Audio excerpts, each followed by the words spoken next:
भूषण, आइए देखते हैं क्या कह रहे हैं।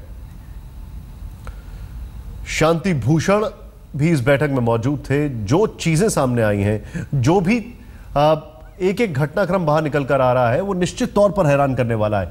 रीमा हमारे साथ है। रीमा, एक कहानी योगेंद्र यादव की, एक कहानी प्रशांत भूषण की। अब जब ये लोग बाहर आ गए हैं तो अंदर की बैठक में क्या चल रहा है, वहां की कहानी कब बाहर आएगी? शांति जी, पहले बहुत सारे सवाल हैं जिनका जवाब जानना जरूरी है। आखिर आप क्या फील करते हैं? हम कुछ नहीं बोलते। जो संविधान आपने लिखा था उसी की तो अकॉर्डिंग है ये। आजाओ। जब शांति भूषण को सामने स्क्रीन पर देखें और ऐसे नारे सुने तो बड़ा अजीब सा लगता है। आलोक जी, दुखी दिखाई दे रहे हैं। जो पार्टी बनाई, पार्टी को जब बनी नहीं उससे पहले शायद पहला चंदा भी उन्होंने दिया। पूरे पहला चंदा देकर इन सब की यात्राएं, जो अन्ना हजारे का आंदोलन था, अरविंद केजरीवाल को नेता बनाने का जो माहौल था, वो सब शांति भूषण जी की कम से कम आर्थिक सहायता भी मिली। और उस दृष्टि से शुरू से बने पूरे लोकपाल आंदोलन में भी शांति भूषण जी की एक बड़ी भूमिका थी। अब उनके साथ जो व्यवहार जिस तरह से दिखाई दे रहा है कि वो बोलने की स्थिति में भी नहीं है, ये कैसी डेमोक्रेटिक कोई पार्टी हो सकती है, ये एक बड़ा आश्चर्यजनक तथ्य है। रीमा, प्रशांत भूषण जी बाहर निकले, उनका एक बयान था।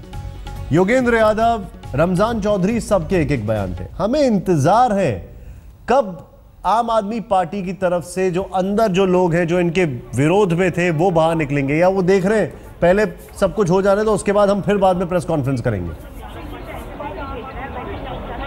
देखिए, बैठक अभी जारी है निशांत, और मुमकिन है कि इस बैठक के बाद 3 लोग, संजय सिंह, कुमार विश्वास और गोपाल राय, एक प्रेस कॉन्फ्रेंस करेंगे और जो भी निर्णय इस बैठक में लिए गए हैं उन सबको निर्णय के बारे में वो जानकारी देंगे। पिछली बार पीएसी की बैठक के बाद जब उन्होंने अपनी बात रखी थी, तब उन्होंने किसी सवाल का कोई जवाब नहीं दिया था, सवाल लिए ही नहीं थे मीडिया के, सिर्फ अपना एक स्टेटमेंट जारी किया था और उसके बाद वो लोग चले गए थे। मुमकिन है कि आज भी मीडिया के तमाम सवाल जो सुबह से कौंध रहे हैं मन में, उन सबका जवाब दिए बिना सिर्फ एक प्रेस रिलीज पढ़कर सुनाई जाए, जैसा कि पिछली बैठक में हुआ था वैसा ही आज हो। लेकिन अहम बात यहाँ निशांत ये भी है कि हम लगातार सुबह से 2 लोगों की बात कर रहे थे, 2 सदस्यों की, प्रशांत भूषण और योगेंद्र यादव, लेकिन गाज सिर्फ इन्हीं दोनों पर नहीं गिरी, बल्कि प्रोफेसर आनंद कुमार और अजीत झा को भी नेशनल काउंसिल से बाहर का रास्ता दिखाया गया है। यानी 4 सदस्यों के खिलाफ आज का जो एक्शन लिया गया, ये उसी की हम कह सकते हैं उसी परिप्रेक्ष्य में रहा जो कल 4 लोग प्रेस कॉन्फ्रेंस में बैठे थे। और उसी के बाद कहीं ना कहीं इस कहानी की स्क्रिप्ट लिखी जा चुकी थी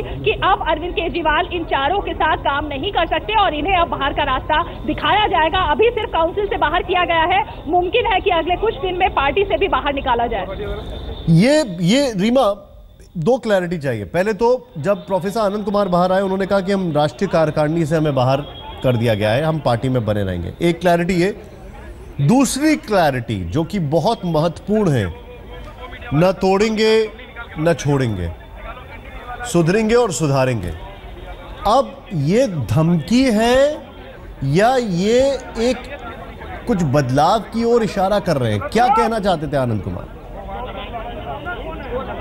देखिए निशांत, अब उनके हाथ से ट्रेन छूट चुकी है, ज्यादा कुछ इन 4 सदस्यों के हाथ में नहीं है। वो अपने दम पर पार्टी में नहीं बने रह सकते हैं। पार्टी की बाकायदा अनुशासन समिति है, लोकपाल की बात पार्टी करती रही है और लोकपाल के ऊपर भी आज सवाल खड़े हुए कि उन्हें क्यों आने की इजाजत नहीं दी गई, उस पर भी तमाम विवाद रहे। लेकिन जाहिर है कि अब जो मेजोरिटी है वो आज की बैठक से ये साफ हो चुका है कि अरविंद केजरीवाल के पक्ष में है। और इसीलिए जब ये प्रोसीजर शुरू होगा, प्रक्रिया शुरू होगी, इन 4 को पार्टी से निकालने की कवायद शुरू होगी, तब भी यही सीन देखने को मिलेगा कि मेजॉरिटी, बहुमत अरविंद केजरीवाल और उनके समर्थन में होगा और उसी के परिप्रेक्ष्य में इन 4 को पार्टी से बाहर भी निकाला जा सकता है। रीमा, आप बने रहिए हमारे साथ। सर, रमजान चौधरी का बयान कि मेरे को बाउंसर्स ने बाहर निकाला, ये बयान आना कि अंदर बाउंसर्स थे, योगेंद्र यादव का ये कहना कि सीधे सीधे नाम रखा गया और एकाएक बोल दिया गया कि यही प्रेसिडेंट होंगे, कोई चर्चा नहीं हुई, क्या दिखा रहा है ये सब? शायद एक बात तो खैर, लेकिन आपकी रिपोर्ट से भी मालूम पड़ रहा है कि बहुमत, थोड़ा इनको उम्मीद थी कि जो बाहर के प्रदेशों से समर्थक आएंगे वो कम आए या उनकी बात नहीं सुनी गई और बहुमत ज़्यादा केजरीवाल का दिखाई दिया। और जिस तरह से घटियापन हुआ, बाउंसर जिसको कहते हैं कि मसलमैन, जिनके पास जो बहुत पहलवान किस्म के लोग होते हैं, जिसका आपने जिक्र किया था, ऐसे लोग जो मेंबर नहीं होते, आमतौर पर किसी बैठक में कार्यकर्ता, स्वयंसेवक, वही यदि कई बार जो सत्तारूढ़ पार्टी होती है, पुलिस वालों को भी वर्दी सेवा दल की पहना देते थे। तो मुझे लगता है कम से कम ये शराफत भी नहीं दिखाई गई। ऐसी कोई पार्टी हो सकती है, राजनीतिक पार्टी या सामाजिक संगठन भी कोई भी स्वयंसेवी संगठन भी यदि होता है, वहाँ पर ऐसे लोग बुला लिए जाएं जो खुद ही उसको यदि माफिया होता है, या आप कहीं यदि क्लबों में बुलाते हैं तो वो लोग ऐसे मसलमैन देखते हैं जिनके बहुत हाथ हट्टे कट्टे ऐसे हों कि किसी को भी हाथ दांत तोड़ सकें, उनको मार सकें या बंदूक का भी मुकाबला कर सकें। तो ऐसे लोग ऐसी हिंसा के लिए बुलाना, ये मेरे अपने पूरे पत्रकारिता में मैंने कभी देखा नहीं है। देखिए यहाँ पर बड़ा लॉजिकल एक बात है, समझने वाली बात ये है, ये लोग बाहर आ गए, ये लोग हिस्सा नहीं है, ठीक है बाहर आ गए, जानना ये चाहते हैं हम अब अंदर क्या पक रहा है, अब अंदर हो क्या रहा है। अरविंद केजरीवाल है नहीं, गोपाल राय को जो हमें कहानी सामने अभी तक आई उसके मुताबिक गोपाल राय को अरविंद केजरीवाल ने कहा ये अध्यक्षता करेंगे, जब तक उनका विरोध होता फ्लोर से तब तक वो अध्यक्ष बन चुके थे। अब हो क्या रहा है, अंदर क्या पक रहा है?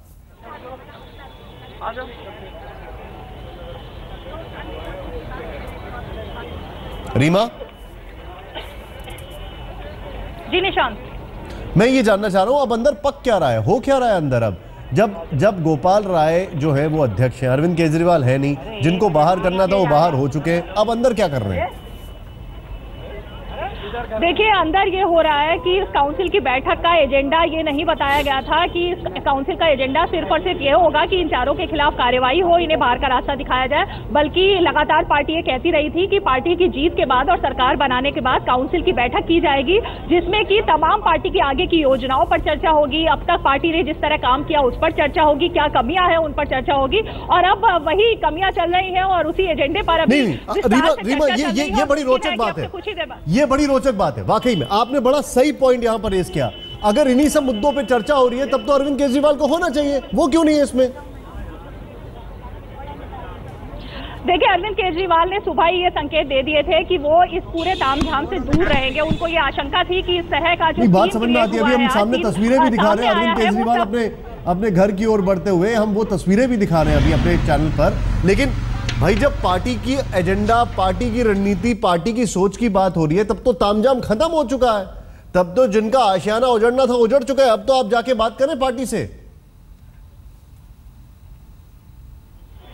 देखिए निशांत, ये थोड़ा सा दिलचस्प हो जाता कि अरविंद केजरीवाल सिर्फ उस प्रक्रिया के तहत बाहर निकलते जो उनके सामने वो नहीं चाहते थे हो, जिसमें कि रेजोल्यूशन पारित हो, और उसके बाद फिर से वो बैठक पे चले जाते। इसलिए उन्होंने उप मुख्यमंत्री जिनको बनाया है मनीष सिसोदिया, जो उनके नंबर 2 है इस वक्त, ना सिर्फ सरकार में बल्कि पार्टी में भी, उन्हें ही लगता है जिम्मेदारी सौंप दी है, और इसी वजह से अरविंद केजरीवाल भावुक स्पीच देकर यहाँ से खुद बाहर चले गए। और अब जो रेजोल्यूशन रखने की बात हो या इस वक्त जो एजेंडे पर चर्चा करने की बात हो, वो सारा जो कमान है वो गोपाल राय और मनीष सिसोदिया ने ही संभाली हुई है। बड़ी मजेदार बात है भाई ये बात। थोड़ा अब एक बार दर्शकों को पूरी तस्वीर समझा दें। अरविंद केजरीवाल ने भाषण दिया, भाषण देने के बाद बोला ये प्रेसिडेंट ही अध्यक्षता करेंगे बैठक की, कौन? गोपाल राय। योगेंद्र यादव का ये कहना है कि नीचे से विरोध की आवाज आई, वो सुनी नहीं गई। तब तक खड़े हो जाते हैं मनीष सिसोदिया, ये भी योगेंद्र यादव कह रहे हैं, वहां का पक्ष क्या है उसका हमें इंतजार है। मनीष सिसोदिया खड़े होकर बोलते हैं प्रस्ताव पे कौन कौन है, 200 लोगों के हस्ताक्षर के साथ एकाएक प्रकट हो जाता है, प्रस्ताव पास हो जाता है और ये बाहर हो जाते हैं, कोई चर्चा नहीं, कोई वोटिंग नहीं, कुछ नहीं, ऐसा योगेंद्र यादव का कहना है। अब इसमें 3-3, 4-4 एंगल लग रहे हैं। अगर ये पूरी कहानी आपने सुनी है तो इस सबके बीच में गोपाल राय क्या कर रहे थे, आइए देखते हैं अभी तक क्या क्या कहना है, आइए देखते हैं।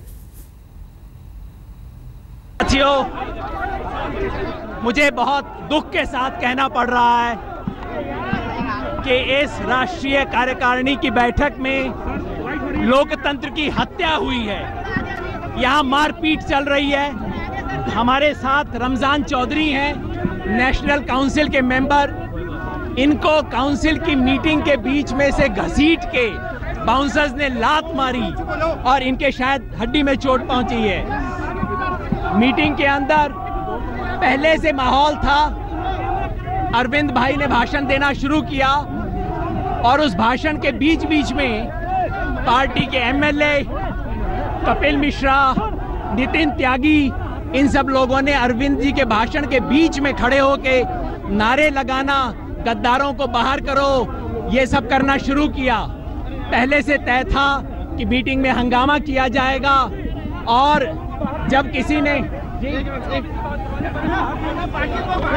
जो पहले से पूरी स्क्रिप्ट बना रखी थी, अरविंद केजरीवाल ने भाषण दिया, भाषण के एकदम बाद खड़ा होकर कहा कि गोपाल राय प्रेसिडेंट बनेंगे, फ्लोर से उसका विरोध हुआ उसको सुना नहीं गया और तुरंत लोकपाल को इस मीटिंग के अंदर आने नहीं दिया गया। गोपाल राय को 1 मिनट में चेयरमैन बना दिया गया, अगले दूसरे मिनट में प्रस्ताव पेश हो गया। हमने कहा कि इस प्रस्ताव पे चर्चा होनी चाहिए। गोपाल राय कान बंद करके बैठ गए, कहते मुझे लिख के भेजिए। और जब तक वो हम कह रहे थे कि हम लिखते हैं, इस बीच में वहां मनीष सिसोदिया खड़े होकर वोटिंग करवाने लग गए। देखिए कल जो अरविंद का जो स्टिंग आया, जिसमें वो कह रहे हैं कि इन लोगों को लात मार के बाहर निकाल दिया जाना चाहिए, उसी पूरी प्रक्रिया का आज षड्यंत्र इस नेशनल काउंसिल की मीटिंग में रचा गया। ऐसे गुंडों को यहाँ लाया गया जो कि आज कुछ हमारे एमएलएस कहे जाते हैं, वो वहाँ गुंडागिरी कर रहे थे, लोगों को पीट रहे थे और मीटिंग में कोई जवाब नहीं देने दे रहे थे और एकदम ऐसे ही फर्जी मीटिंग करके बगैर लोकपाल को आने दिए, बगैर किसी न्यूट्रल ऑब्जर्वर को आने दिए, बगैर ये देखे कि कौन वोटिंग मेंबर्स हैं कौन नहीं है, ऐसे ही शोर शराबे में कोई रेजोल्यूशन बिल्कुल साफ था कि बिल्कुल पूरा प्री प्लान था। हमारे ना छोड़ेंगे ना तोड़ेंगे, सुधरेंगे सुधारेंगे। आनंद सर आज मीटिंग में क्या हुआ? मीटिंग में श्री अरविंद केजरीवाल का एकमात्र भाषण हुआ और उन्होंने अपने भाषण के अंत में ये आरोप लगाए कि हमको चुनाव के दौरान और पार्टी चलाने के दौरान बड़ी समस्या हुई है प्रशांत भूषण और योगेंद्र यादव से। अब आपको तय करना है कि इनको रखना है या हमको रखना है। और अभी मैं जा रहा हूं, मुझे कुछ और काम करना है। गोपाल राय जी अध्यक्षता करेंगे। गोपाल राय जी ने कहा कि जो लोग बोलना चाहते हैं अपने नाम दें। मैंने भी अपना नाम का पर्चा दिया, लेकिन इसी बीच में भाई मनीष सिसोदिया जी ने प्रस्ताव प्रस्तुत किया कि ये प्रस्ताव है कुछ राष्ट्रीय परिषद के सदस्यों का कि श्री प्रशांत भूषण, योगेंद्र यादव, डॉक्टर अजीत झा और आनंद कुमार को पार्टी विरोधी कार्रवाइयों में हिस्सा लेने के कारण राष्ट्रीय कार्यकारिणी से निकाल दिया जाए। सर वोटिंग नहीं हुई, सर वोटिंग नहीं हुई। नहीं तो उन्होंने कहा इस पर वोट हो जाए। लोगों ने कहा इस पर बात भी तो होनी चाहिए। अरविंद जी ने अपनी बात कही, अब दूसरे लोगों का कम से कम जिनका नाम लिया उनको तो बोलने दो। हुआ कि बात करने की क्या जरूरत है, वोट हो जाए। तो हुल्लड़ सा शुरू हो गया। सर एक बात बताइए, क्या मारपीट की क्या खबर आ रही है? खबर नहीं है, सच है। क्या हुआ क्या था सर? अब जाने दीजिए। नहीं सर एक बार बताइए, क्या मतलब किसी को चोट लगी है? आनंद सर किसी को चोट लगी है? रहमान साहब उनको चोट लगी, उनको ई रिक्शा पर बैठा के लाना पड़ा है। मतलब क्या हुआ, बाउंसर ने मारा है क्या? कैसे चोट लगी? अब उस हुल्लड़ का तो पता नहीं किसने मारा, संत ने मारा, शैतान ने मारा। सर आखिरी सवाल, अब आगे क्या? सर आखिरी सवाल अब आगे क्या? सर आखिरी सवाल आगे क्या? आगे न छोड़ेंगे न तोड़ेंगे। ये देश की पार्टी है, इसको सुधारेंगे और सुधरेंगे। तो क्या नई पार्टी बनाने की उम्मीद है? न छोड़ेंगे न तोड़ेंगे। लेकिन निकाल दिया गया सर। नहीं राष्ट्रीय कार्यकारिणी से निकाला गया। हाँ, पार्टी से नहीं निकाला गया है, लेकिन आप सुधारने की उम्मीद है आपको? हाँ 100 गुना ही उम्मीद है। अब तो और बढ़ गई। पहले तो हम राष्ट्रीय कार्यकारिणी में थे, हमारी आवाज बंद थी। हाँ। अब तो हम साधारण कार्यकर्ता हैं, वॉलंटियर की पार्टी है। हाँ। अब मैं वॉलंटियर की तरह से अपना योगदान करूंगा। बिल्कुल। कब बयान आएगा दूसरे कैंप की तरफ से? इंतजार है हमें ब्रेक का।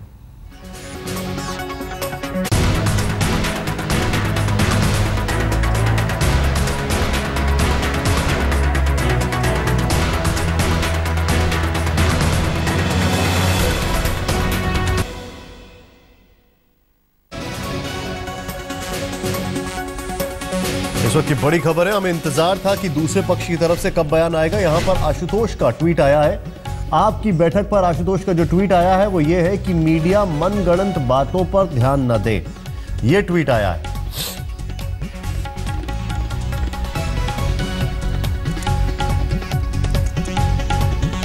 आपकी बैठक पर आशुतोष का ट्वीट, मीडिया मनगढ़ंत बातों पर ध्यान न दे।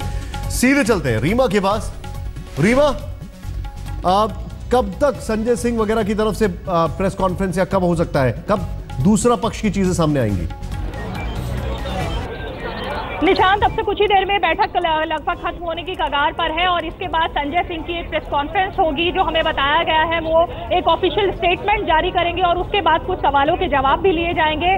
जाहिर है कि इतनी सारी जो बातें अब छनका सामने आई है, अभी तक एक पक्ष की बात सामने आई है जो प्रशांत भूषण और योगेंद्र यादव कह रहे हैं, लेकिन आखिर अरविंद केजरीवाल के समर्थकों का क्या कहना है और पार्टी की लाइन क्या है इस पूरे मामले पर। मैं आपके पास आ रहा हूं रीमा, मैं आपके पास एक छोटे से ब्रेक के बाद आ रहा हूं। अरविंद केजरीवाल के समर्थकों का क्या कहना है, अरविंद केजरीवाल की पार्टी की तरफ से लोगों का क्या कहना है, दूसरा पक्ष क्या कह रहा है, यह जानना बहुत जरूरी है क्योंकि बड़े संगीन आरोप लगाए गए जिसके ऊपर आशुतोष ने कहा है मनगढ़ंत बातों पर ध्यान न दे। तो फिर कौन सी असली बातें हैं? ब्रेक के बाद।